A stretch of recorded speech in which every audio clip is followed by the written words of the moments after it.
सभी स्टूडेंट्स को नमस्कार। आप लोगों का जो सपोर्ट मिल रहा है, आप लोग जो कमेंट बॉक्स में क्वेश्चंस भी पूछ रहे हो, बड़ा अच्छा लग रहा है। और ऐसे ही आप लोग इंटरेस्ट दिखाते रहोगे और हम आगे बढ़ाते रहेंगे। अगर आपको किसी टाइम पे ऐसा लगता है कि ये चीज़ की इम्प्रूवमेंट जरूर होनी चाहिए हमारी क्लासेस में, तो आप ज़रूर कमेंट बॉक्स में ये लिखिएगा कि सर ऐसा कुछ आप कर सकते हो तो ज़्यादा और बेटर रहेगा, तो हम जरूर इम्प्रूवमेंट करेंगे। अब जो हमारा नेक्स्ट टॉपिक है, बहुत इंपॉर्टेंट टॉपिक है और एग्जाम्स में क्वेश्चंस भी बहुत आते हैं कि what are the rules of defining an identifier. तो रूल्स बहुत लिखे हुए हैं बुक्स में, किताबों में बहुत रूल मिल जाएंगे, आप इंटरनेट पे सर्च करोगे बहुत रूल मिल जाएंगे। पर प्रॉब्लम क्या होती है कि उनको जब हम पढ़ते हैं, वैसे थ्योरेटिकली पढ़ते हैं तो हमें समझ में आ जाता है, पर कुछ देर बाद जब हम पेज पलट लेते हैं तो वो चीज़ें हमारे दिमाग से निकल जाती हैं। तो कुछ ऐसा हमें एक्सपोजर लेना है कि वो चीज़ें हमारे दिमाग में बैठ जाए और हमें वो चीज़ें याद रहे लास्ट तक।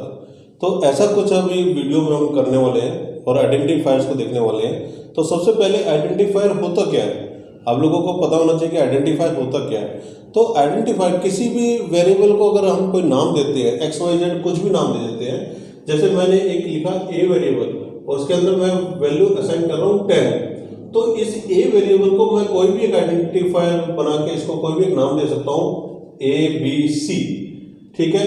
और मैं अंडरस्कोर 3 इक्वल टू 10, मैं कोई भी ऐसा नाम दे सकता हूँ। तो ऐसे नाम देने के लिए कुछ रूल्स होते हैं हमारे पास कि हम क्या ऐसा नाम देंगे। हम अपना नाम भी दे सकते हैं, और पर क्या है कि वो कुछ रूल्स हमें देखने होंगे कि एक आइडेंटिफायर बनाने के हमारे पास रूल्स क्या है। हमारे पास क्वेश्चंस जो आते हैं एग्जाम में, क्वेश्चंस आते हैं कि हमारे पास 2-3 आइडेंटिफायर दिए होते हैं, जैसे for example A B C underscore A B C, मेरे को दे दिया ए अंडरस्कोर बी सी, मेरे को दे दिया ए एंड बी सी, मेरे को दे दिया ए बी डॉट सी, और मेरे को दे दिया 3 ए बी अंडरस्कोर सी, मेरे को दे दिया हमारे पास A B at the rate C D. तो मेरे को बोला कि ये वेरिएबल्स बना रखे हैं हमने, ये आइडेंटिफायर्स बना रखे हैं। तो अब मुझे ये बताइए कि इनमें से कौन सा वैलिड है और कौन सा इनवैलिड है, तो जिनको हम बना सकते हैं और जिनको हम नहीं बना सकते। जैसे फॉर एग्जांपल एक और मैं लिख देता हूँ, जैसे इफ भी मैंने इसमें लिख दिया। तो अब देखो, और या फिर मैं एक यहाँ पे लिख देता हूँ FOR 4।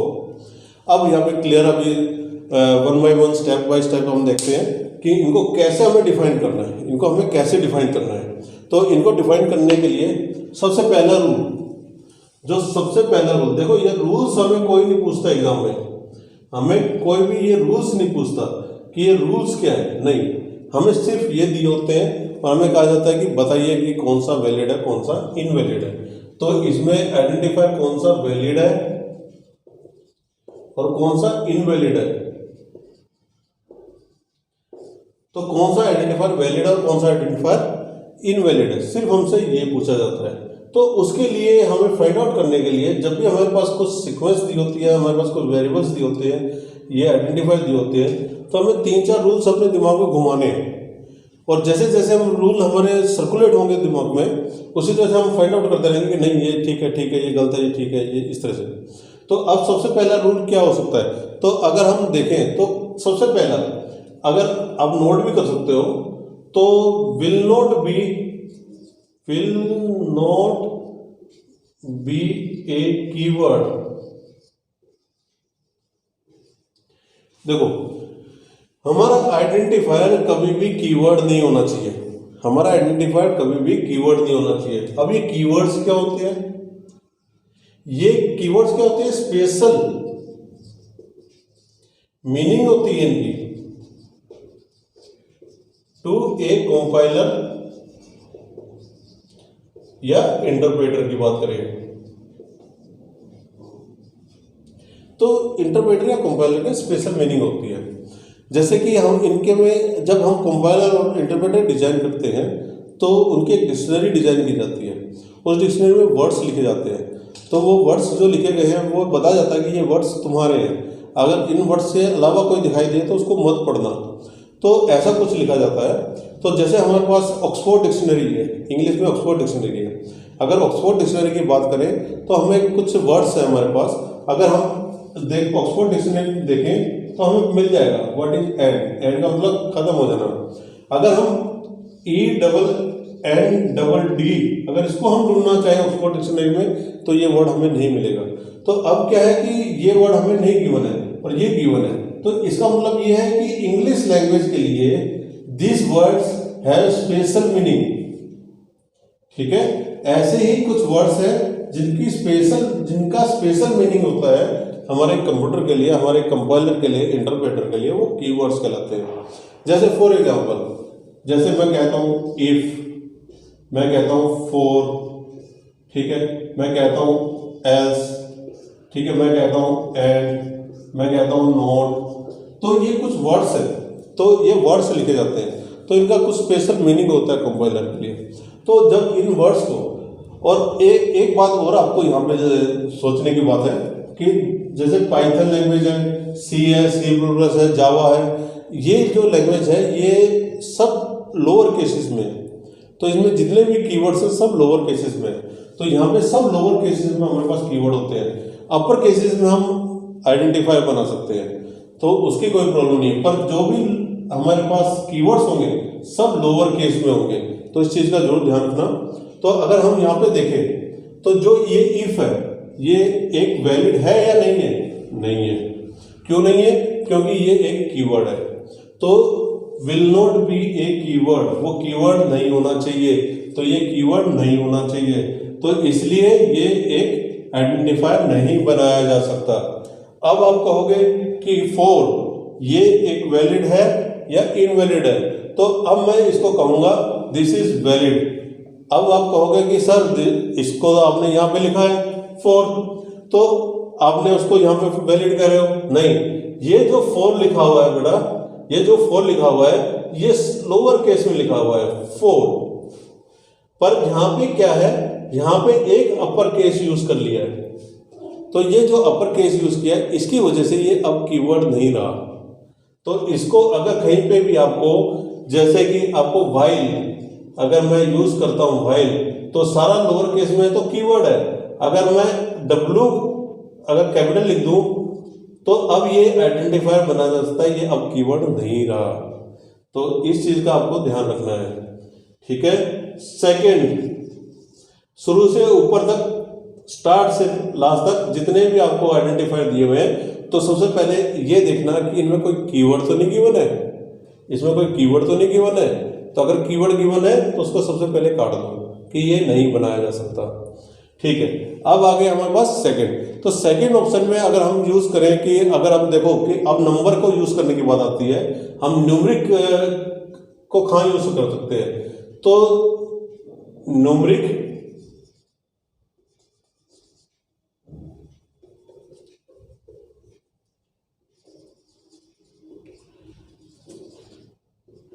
can't be used in front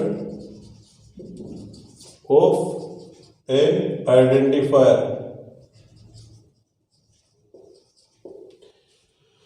numeric कोई भी हम यूज कर रहे हैं, 3 4 5 6 कुछ भी, जैसे मैं लिखता हूं 3ABC, तो ये गलत हो जाएगा। इस 3 को मैं कहीं और भी यूज कर सकता हूं, पर स्टार्टिंग में नहीं, बिल्कुल स्टार्टिंग में बिल्कुल नहीं। अगर मैं लिखता हूं A3BC, ये वैलिड है। मैं लिखता हूं ABC3, तो दिस इज वैलिड। तो मेरे को न्यूमरिक कोई भी है वो मेरे को फ्रंट में यूज नहीं करना है, कभी भी फ्रंट में यूज करना। ऐसा कुछ है यहाँ पे है, तो इसको मैं इनवैलिड कर दूंगा। ठीक है। थर्ड वन है, अब यहाँ पे जो सबसे ज्यादा इंपॉर्टेंट है, देखो एक डॉट ऑपरेटर आता है, एक डॉट है, डॉट, जो डॉट हम लगाते हैं, तो इसको भी will not be used,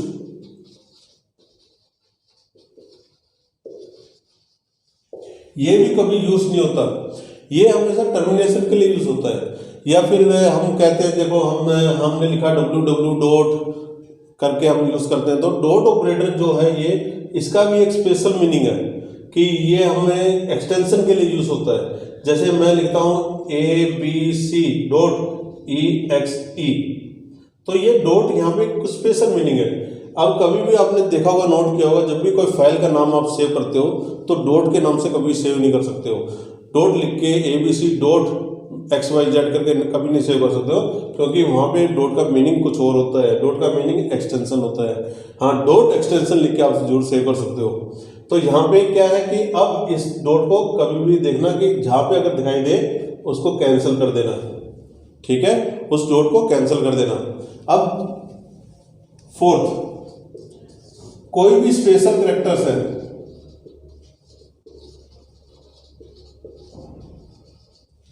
can't be used. जैसे एग्जांपल मैं कहता हूं हैज, तो ये जो स्पेशल कैरेक्टर्स है, हैज है, एंड है, तो ये सब स्पेशल कैरेक्टर्स इनमें कभी भी यूज नहीं होते हैं इनको बनाने में। तो अगर हम यहाँ पे देखें तो यहाँ पे हमें स्पेशल कैरेक्टर यहाँ पे ये दिखाई दे रहा है, तो एट द रेट का मीनिंग अलग रहता है। तो ये एट द रेट इस काम के लिए यूज नहीं होता, ठीक है। तो इन स्पेशल कैरेक्टर्स भी, ये स्पेशल कैरेक्टर भी यहाँ पे नहीं आने चाहिए, सिर्फ एक को छोड़ के, सिर्फ एक को छोड़ के, that is, except one, that is underscore. जो आप अंडरस्कोर यूज करते हो उसको छोड़ के कोई भी हमें नहीं लेना है। अंडरस्कोर, अब अंडरस्कोर आप कहीं पे भी यूज कर सकते हो। अंडरस्कोर ABC, आप लिख सकते हो A_BC, ABC अंडरस्कोर। तो इसको स्टार्ट में भी, मिडिल में भी और एंड में भी, कहीं पे भी अंडरस्कोर को यूज किया जा सकता है। तो अब जो हमारे पास ये जो बने थे, ये दोनों के दोनों वैलिड आइडेंटिफायर्स हैं, ठीक है। अगर हम फिफ्थ पॉइंट की बात करें, हमें ये सारे पॉइंट्स दिमाग में रखने हैं जब भी हमें कोई आइडेंटिफायर ढूंढने हैं। तब भी जब भी कोई आइडेंटिफायर ढूंढने हैं कि ये वैलिड है या इनवैलिड है, उसके लिए ये सारे पॉइंट्स हमें दिमाग में रखने हैं। अब उसके बाद हमारे पास अरिथमेटिक ऑपरेटर्स,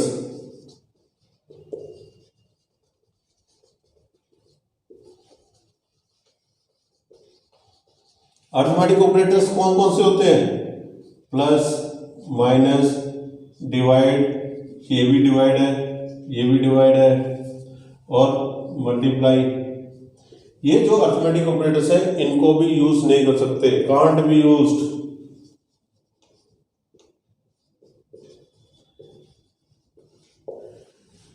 क्योंकि ये एक आइडेंटिफायर की मीनिंग चेंज कर देंगे। देखो, अब इसके अंदर अगर हम यहाँ पे देखें तो ये भी हमारा स्पेशल कैरेक्टर आ गया, हमने यहाँ पे यूज नहीं किया है। एक अगर हम फॉर एग्जांपल हम देखें, अगर मैं कोई आइडेंटिफायर ऐसा बना देता हूँ A-BCD, तो ये एक आइडेंटिफायर नहीं है, यहाँ दो डिफरेंट वेरिएबल्स है। एक वेरिएबल है A, एक दूसरा है BCD। इन दोनों को सब्ट्रैक्ट किया गया है, यहाँ पे मीनिंग चेंज हो गया। तो हमें ये ऑपरेटर्स, कौन से? Arithmetic operators. ये ऑपरेटर्स तो बिल्कुल भी नहीं होने चाहिए हमारे इसमें। अब इनके अलावा हमें जो भी दिखाई दे जाए इनमें, ऑल आर वैलिड। इनके अलावा जो भी हमें दिखाई दे यहाँ पे, ऑल आइडेंटिफायर्स आर वैलिड। बस सिर्फ आपको ये चीजें ध्यान रखनी है। अगर ये 5 चीजें आपने ध्यान रख ली तो आप इजीली फाइंड आउट कर पाओगे कि which identifier is valid and which identifier is not valid. तो आपको ये 5 चीजें ध्यान रखनी है, स्टेप बाय स्टेप ध्यान रखना। बस खाली कोई भी स्पेशल कैरेक्टर नहीं आना चाहिए, कोई भी अरिथमेटिक कैरेक्टर नहीं आना चाहिए, डॉट नहीं आना चाहिए, और जो न्यूमेरिक है वो सबसे आगे नहीं होना चाहिए, और कीवर्ड नहीं होना चाहिए, ठीक है। तो कीवर्ड नहीं होना चाहिए। अगर हम ये चीजें 5 चीजें अपने दिमाग में बिठा लें, ये आइडेंटिफायर के अंदर दिखाई नहीं देनी चाहिए, तो बाकी जो बच गए वो वैलिड आइडेंटिफायर है। तो आपको जो भी लिस्ट दी होती है तो आपको फाइंड आउट कैसे करना है? अब इनवैलिड को सबसे पहले काटना शुरू कर दो कि this is not valid, this is not valid, this is not valid. जो बच जाएंगे वो वैलिड हो जाएंगे। तो आपको ये क्लास में जो अभी आज मैंने बताया वो चीज़ें आपको समझ में आ गई है अच्छी तरह से। आप लोग साथ साथ नोट्स भी बना सकते हो, इनको नोट डाउन भी कर सकते हो। और अगर आपको कहीं पे प्रॉब्लम हो, कहीं पे कुछ समझना हो सकता है कि ऐसा कोई रूल और भी हो, किसी लैंग्वेज में, पर्टिकुलर लैंग्वेज में डिफाइन किया गया हो जो मैंने यहाँ पे नहीं बताया। तो जो ये रूल्स बताए हम आपको एक सब लैंग्वेजेस के बेस के हिसाब से बताएं कि ये पर्टिकुलर रूल्स सब लैंग्वेज में यूज होते हैं, तो हो सकता है कि हमारे पास कुछ ऐसा 1-2% ऐसा रहे कि कोई केस शायद किसी लैंग्वेज में यूज ना किया जा रहा हो, तो उस चीज़ को और देख लेना आप लोग। तो ऐसा कोई फास्ट एंड रूल नहीं है। तो ये तो है ही, एक 6th पॉइंट और आपका कोई हो सकता है कोई ऐड हो जाए, तो आपके पर्टिकुलर लैंग्वेज के ऊपर डिपेंड करता है। तो ठीक है बेटा, आप लोगों को आज की क्लास समझ में आ गई होगी।